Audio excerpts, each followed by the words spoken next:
So hello friends, hello everybody.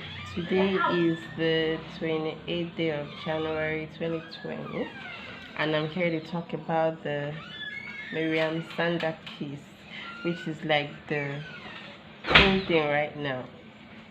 So Maryam Sanda was married to Biliamo, and in the course of their marriage, they had issues, with cheating. Biliamo was accused of cheating, having nudes in his phone, and that caused a huge fight between the two of them. So, unfortunately, Maryam Sanda was quite easily tempered and couldn't hold herself. So in the 2 years leading up to the death of Biliamo, it was always one issue and another, and the crux of it was the fact that Biliamo had cheated on Maryam Sanda. So they had friends breaking them apart from time to time, but the one that finally broke the camel's back was the last one that led up to the death of Biliamo, and this was in 2017. So fast forward to the death and the aftermath of the death.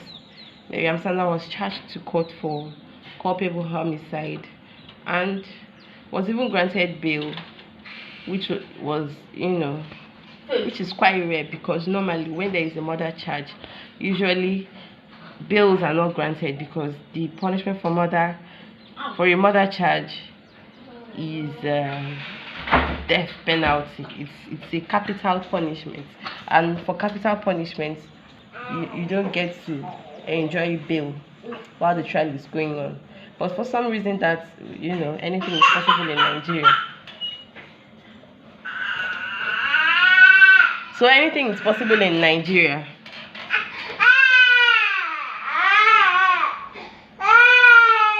Yeah, so this is part of my life. So as I was saying, anything is possible in Nigeria. So she got a bail, and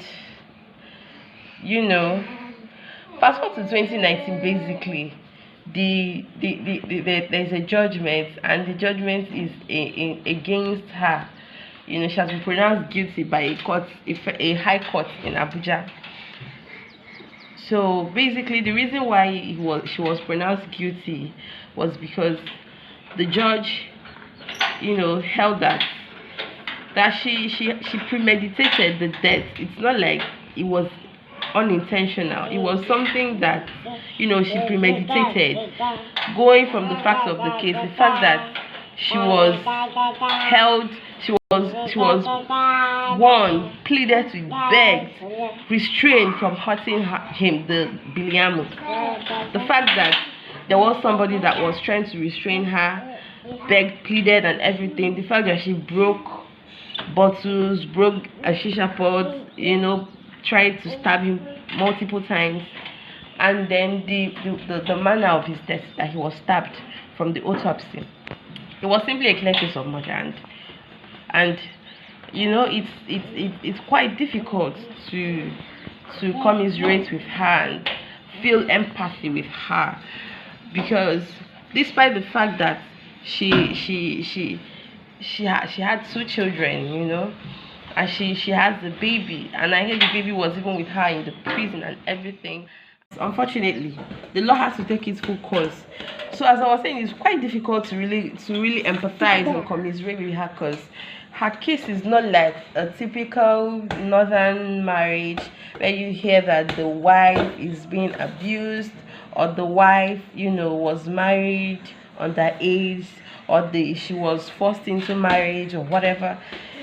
That's not the case from in my own opinion, and from what I've seen their marriage.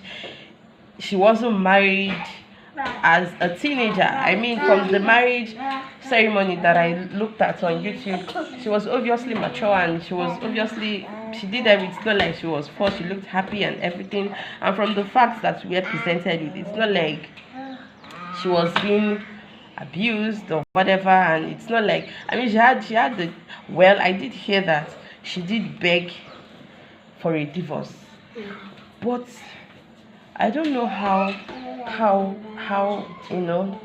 it is done in the north. I don't know how it is that you have to beg for a divorce. You cannot just move out and stay on your own. You feel that you can no longer tolerate this man to the extent that you're so angry that you want to kill him. You should have just moved out. So that's why I say it's quite difficult to commiserate with her. But on the other hand, this all started from what I heard from the time that she found the nude pictures on his phone, on Biliamu's phone. It's a crime of passion. And you know how women behave when they find out that the husband is cheating.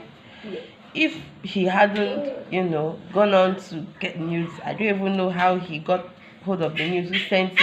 What if there was no such thing in the phone? Probably she wouldn't have had a cause to, show her temper and everything.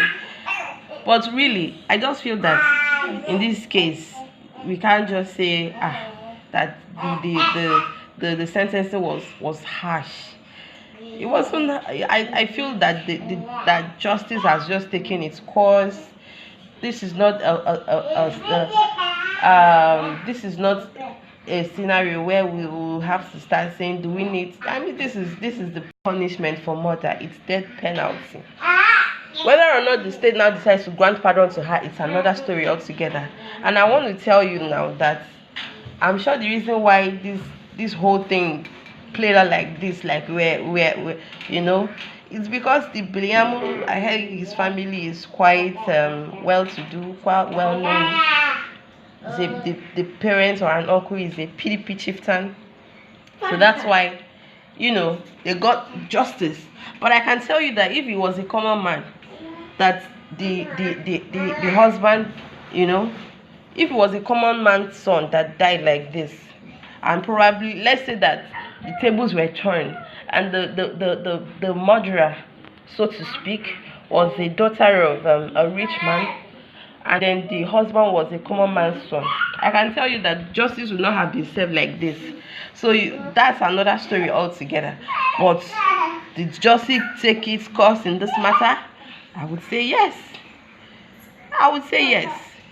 So yeah, this serves a lesson to all of us. I just feel like as women, we as everybody really, not just women, we should try to moderate our tempers. Basically, we should try to realize when we have gotten to our tails and when we cannot take it no more, and we should find solutions. Really, we should find solutions, because killings are the ones that suffer more than the men. But it does happen too for the male. And for a male that your wife is doing this to you, you should realize that you have to also seek help. You have to also do what the needful is, and you have to release the woman too. If you feel like you have to release her too, especially when you keep hurting her by doing things would cause her to be temperamental like that. It's either you stop it. If you don't want to stop it, then you release her. I don't understand how you will be hurting somebody and you refuse to release her and say that she's your wife.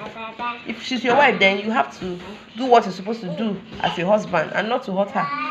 So this is a lesson to everybody. I feel like each and every one of us, for the male part, everyone, the males, I'm sure you have learned a lesson. And for the females, I'm sure you should have also learned a lesson. So please, let us all be one, and let's be civilized in this country. Thank you.